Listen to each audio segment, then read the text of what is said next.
प्रश्न 1। 17 दिसंबर 2025 को भारत के केंद्रीय औषधि मानक नियंत्रण संगठन CDSCO द्वारा कार टी सेल थेरेपी के स्वदेशी उत्पादन के लिए नए दिशा निर्देश जारी किए गए। इस तकनीक के संदर्भ में निम्नलिखित कथनों पर विचार कीजिए। यह तकनीक शरीर की प्राकृतिक प्रतिरक्षा कोशिकाओं टी लिम्फोसाइट्स को प्रयोगशाला में जेनेटिक रूप से मॉडिफाई करके कैंसर से लड़ने के लिए तैयार करती है। भारत में अनुमोदित नई स्वदेशी थेरेपी मुख्य रूप से सॉलिड ट्यूमर जैसे फेफड़ों के कैंसर के इलाज के लिए विश्व में पहली बार पेश की गई है। भारत इस तकनीक का व्यावसायिक उत्पादन करने वाला एशिया का पहला देश बन गया है। उपर्युक्त कथनों में से कौन सा से सही है? केवल एक और दो, केवल 2 और 3, 1, 2 और 3। सही उत्तर है ए। विस्तृत व्याख्या। 17 दिसंबर CDSCO द्वारा भारत की पहली स्वदेशी कार टी सेल थेरेपी नेक्सकार 19 के व्यापक उपयोग के लिए नियम अधिसूचित किए। यह मुख्य रूप से ब्लड कैंसर, ल्यूकीमिया के लिए है, न कि सॉलिड ट्यूमर के लिए। कथन 2 गलत है। चीन और जापान पहले ही इस तकनीक का उत्पादन कर चुके हैं, अतः भारत एशिया में पहला नहीं है। कथन 3 गलत है। यह थेरेपी भारत में कैंसर उपचार की लागत को 90% तक कम कर सकती है। प्रश्न 2। हाल ही में चर्चा में रहे ग्लोबल स्टॉक टेक के बेलेम ट्रांजिशन रोडमैप के अनुसार प्रकृति आधारित समाधानों के लिए वित्त पोषण के संदर्भ में कौन सा कथन सत्य है? यह केवल अमेज़न और कॉन्गो बेसिन जैसे वर्षा वनों के संरक्षण के लिए $200 बिलियन का अनिवार्य आवंटन करता है। इसमें विकसित देशों द्वारा ऋण के बदले प्रकृति तंत्र को अनिवार्य बनाने का प्रावधान है। भारत ने इसे व्यापार बाधा के रूप में देखते हुए विरोध किया है, क्योंकि यह हरित उत्पादों पर गैर टैरिफ प्रतिबंध लगा सकता है। यह 2030 तक वैश्विक स्तर पर जीवाश्म ईंधन सब्सिडी को पूरी तरह से समाप्त करने का कानूनी ढांचा प्रदान करता है। सही उत्तर है सी। विस्तृत व्याख्या। 17 दिसंबर 2025 को COP30 के बाद की समीक्षा बैठक में भारत ने बेलेम रोडमैप के कुछ प्रावधानों पर आपत्ति जताई। भारत का तर्क है कि NBS का उपयोग विकसित देशों द्वारा संरक्षण के नाम पर विकासशील देशों के उत्पादों जैसे कृषि और कपड़ा पर ग्रीन टैरिफ लगाने के लिए किया जा सकता है, जो WTO के नियमों के विरुद्ध है। प्रश्न 3। विदेशी पोर्टफोलियो निवेश के प्रवाह को नियंत्रित करने के लिए सेबी द्वारा 17 दिसंबर को अधिसूचित ग्रैन्युलर डिस्क्लोजर नॉर्म्स 2.0 का मुख्य उद्देश्य क्या है? यह विदेशी निवेशकों को भारतीय स्टार्टअप्स में 100% इक्विटी रखने की अनुमति देता है। उन FPIs के बेनिफिशियल ओनरशिप की पहचान करना जिनका एक ही भारतीय कॉरपोरेट समूह में 50% से अधिक निवेश है।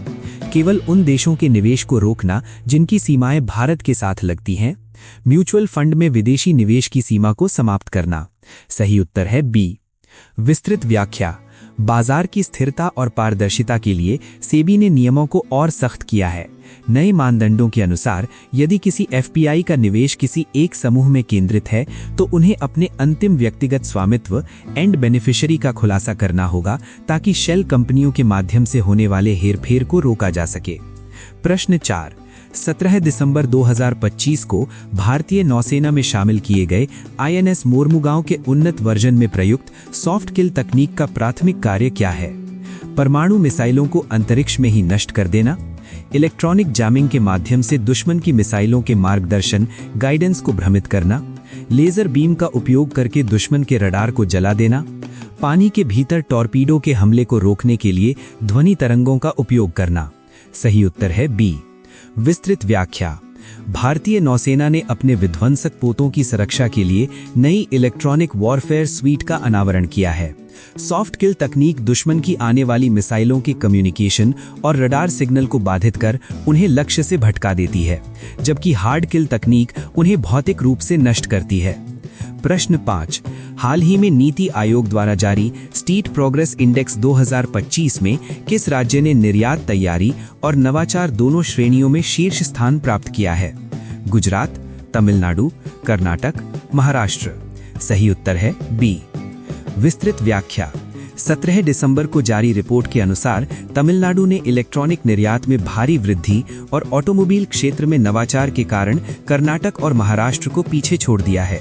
तमिलनाडु भारत का नया इलेक्ट्रॉनिक एक्सपोर्ट हब बनकर उभरा है। प्रश्न 6। संयुक्त राष्ट्र सुरक्षा परिषद यूएनएससी में 17 दिसंबर को अपनाए गए संकल्प 2780 का संबंध किससे है? लाल सागर में जहाजों पर हूती हमलों के खिलाफ अंतर्राष्ट्रीय सुरक्षा गठबंधन, एआई के सैन्य उपयोग पर ग्लोबल प्रतिबंध लगाने के लिए नया ढांचा, म्यांमार में लोकतंत्र की बहाली के लिए आर्थिक प्रतिबंधों का विस्तार, अफगानिस्तान में महिलाओं की शिक्षा पर लगे प्रतिबंधों को मानवाधिकार विरोध घोषित करना। सही उत्तर है ए। विस्तृत व्याख्या। लाल सागर में बढ़ते तनाव और वैश्विक व्यापार, विशेषकर भारत के समुद्री व्यापार पर इसके प्रभाव को देखते हुए यूएनएससी ने संकल्प 2780 पारित किया। यह अंतर्राष्ट्रीय जल क्षेत्र में समुद्री सुरक्षा सुनिश्चित करने के लिए सदस्य देशों को अधिकृत करता है। प्रश्न 7। भारतीय प्रतिस्पर्धा आयोग सीसीआई ने 17 दिसंबर 2025 को बिग टेक कंपनियों के लिए न्यू गेटकीपर वर्गीकरण पेश किया है। इसके तहत कौन सा मानदंड सही है? केवल वे कंपनियां जिनका वार्षिक टर्नओवर 10,000 करोड़ रुपए से अधिक है, वे डिजिटल प्लेटफॉर्म जिनके भारत में 5 करोड़ से अधिक सक्रिय उपयोगकर्ता है और जो इकोसिस्टम को नियंत्रित करते हैं, केवल वे कंपनियां जो भारत में 100% विनिर्माण करती हैं, वे कंपनियां जो अपनी आय का 50% से अधिक हिस्सा सरकारी विज्ञापन से प्राप्त करती हैं। सही उत्तर है बी। विस्तृत व्याख्या।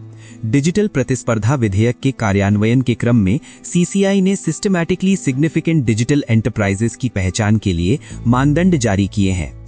इन्हें गेटकीपर कहा जाएगा और इन पर डेटा के दुरुपयोग को रोकने के लिए कठोर पूर्व नियम लागू होंगे। प्रश्न 8। भारतीय अंतरिक्ष अनुसंधान संगठन इसरो ने 17 दिसंबर 2025 को प्रोजेक्ट नेत्र के तहत किस नई क्षमता का प्रदर्शन किया? चंद्रमा के दक्षिणी ध्रुव पर बर्फ की सटीक मात्रा मापना, पृथ्वी की निचली कक्षा में उपग्रहों को मलबे से बचाने के लिए स्वायत्त टाल-मटोल तकनीक, शुक्र ग्रह के वायुमंडल में ऑक्सीजन की खोज, समुद्र के भीतर संचार के लिए उपग्रह आधारित नया रडार सिस्टम। सही उत्तर है बी। विस्तृत व्याख्या। अंतरिक्ष मलबे की बढ़ती समस्या को देखते हुए इसरो ने अपने एक पुराने उपग्रह को बिना मानवीय हस्तक्षेप के मलबे से टकराने से बचाने का सफल परीक्षण किया। यह स्पेस सिचुएशनल अवेयरनेस में भारत की बढ़ती शक्ति का प्रतीक है। प्रश्न 9।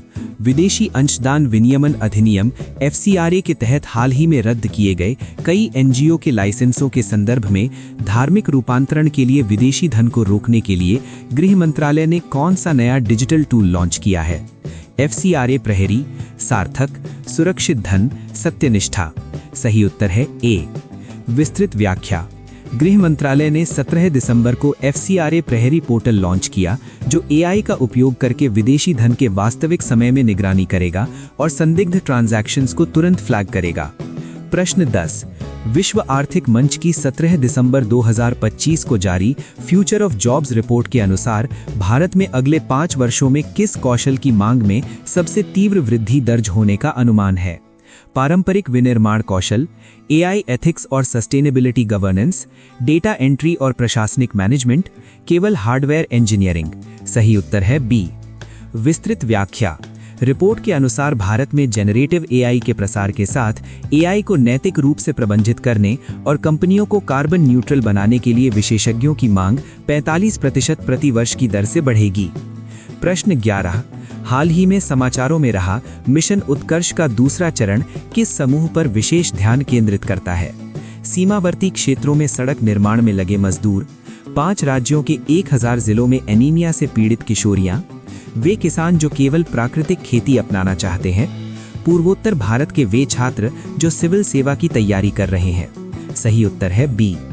विस्तृत व्याख्या। आयुष मंत्रालय और महिला एवं बाल विकास मंत्रालय द्वारा संयुक्त रूप से संचालित इस मिशन का उद्देश्य आयुर्वेद के माध्यम से एनीमिया को नियंत्रित करना है। 17 दिसंबर को इसके नए लक्षित डिजिटल डैशबोर्ड का उद्घाटन किया गया। प्रश्न 12।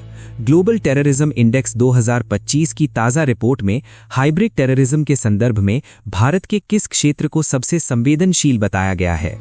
वामपंथी उग्रवाद क्षेत्र, जम्मू कश्मीर सीमा पार से तकनीकी घुसपैठ, पूर्वोत्तर भारत म्यांमार सीमा, तटीय क्षेत्र मुंबई और आसपास। सही उत्तर है बी। विस्तृत व्याख्या। रिपोर्ट के अनुसार आतंकवादियों द्वारा एन्क्रिप्टेड ऐप्स, ड्रोनों का उपयोग और लोन वुल्फ हमलों के कारण जम्मू कश्मीर में सुरक्षा चुनौतियां बदली हैं। रिपोर्ट में भारत की आतंकवाद विरोधी नीतियों की सराहना भी की गई है। प्रश्न 13। भारतीय रिजर्व बैंक आरबीआई द्वारा 17 दिसंबर को अनधिकृत विदेशी मुद्रा व्यापार को रोकने के लिए जारी की गई अलर्ट लिस्ट में कितने नए ऐप्स को जोड़ा गया है? 25, 42, 75, 100। सही उत्तर है सी। विस्तृत व्याख्या। डिजिटल धोखाधड़ी को रोकने के लिए आरबीआई ने 75 नए संदिग्ध ट्रेडिंग प्लेटफॉर्म्स को अपनी सूची में शामिल किया है। ये प्लेटफॉर्म फेमा अधिनियम का उल्लंघन कर रहे थे और बिना लाइसेंस के विदेशी मुद्रा व्यापार का लालच दे रहे थे। प्रश्न 14। उच्चतम न्यायालय ने 17 दिसंबर को अनुच्छेद 356 के उपयोग पर एक महत्वपूर्ण टिप्पणी करते हुए इसे अंतिम विकल्प अर्थात लास्ट रिजॉर्ट बताया। यह किस मामले की सुनवाई के दौरान हुआ? महाराष्ट्र राजनीतिक संकट 2.0, केंद्र राज्य संबंधों पर पुंछी आयोग की सिफारिशों का कार्यान्वयन, राज्यपाल की शक्तियों पर पंजाब बनाम केंद्र मामला, दल बदल विरोधी कानून की समीक्षा।